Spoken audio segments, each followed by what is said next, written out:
Welcome to EMTB videos. This is the 2020 Mondraker Crafty R.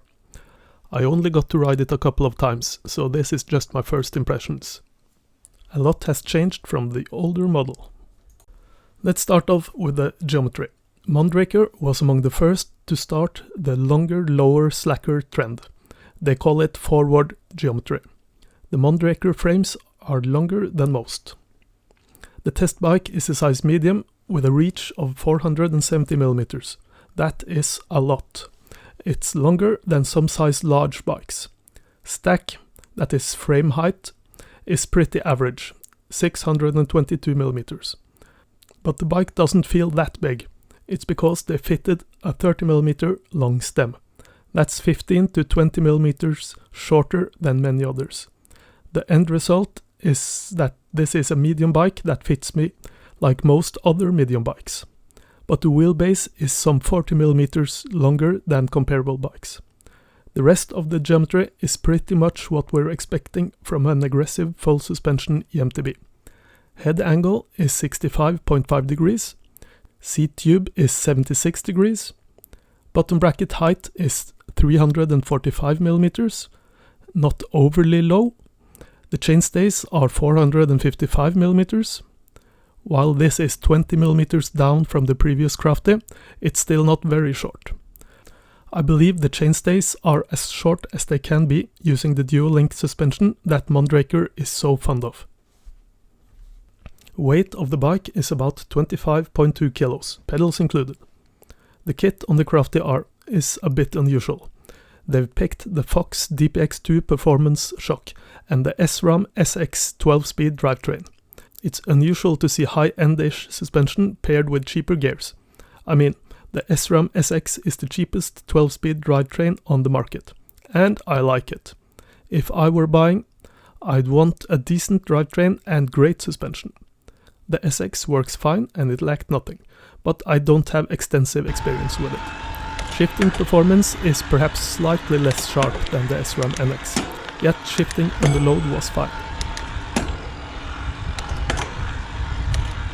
Some might say they want more than SRAM SX on a 5,699 euros bike though. The fork is another great choice. Sure, it's one step down from the shock, but the Fox 36 Rhythm is supple and composed and takes whatever I can throw at it. And I'm happy to see the DT Swiss H1900 wheels on the Crafty R. They come fitted with Maxxis Minion DHF front and DHR2 back. Thankfully, it's the pretty beefy XO Plus version. Brakes are the dual caliper Shimano MT520. Good choice. Let's not forget the motor. The shorter chainstays and the lower bottom bracket on the new Crafty has happened thanks to the new Bosch Performance CX motor. The new Bosch allows the manufacturers to design better bikes, and it makes the bike better to ride too.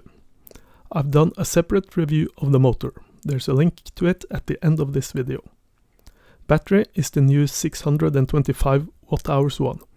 It's hidden in the sleek down tube and it will only come out if you've got the key, which I didn't.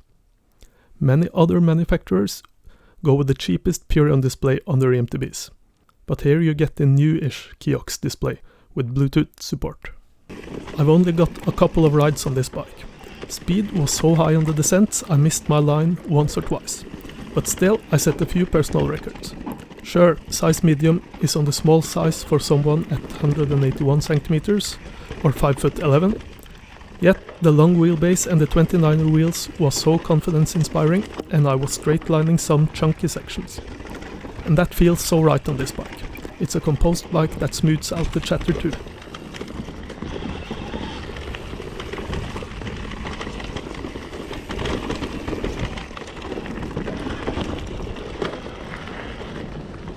The Crafty is not the most aggressive trail bike in the Mondraker lineup.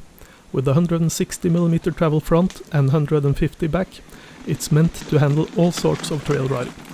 And thanks to the new and shorter rear, it will easily get through tight corners, and lifting the front end is fairly easy for such a long bike. On the straights, it's a fast, stable and comfortable bike. And the same goes for the climbs. The rear end length is enough to do the climbs with ease. Even in the seriously steep stuff, you don't have to sit on the tip of the seat to keep the front wheel down. The 2020 Crafty R is an exhilarating bike that urges you to go faster.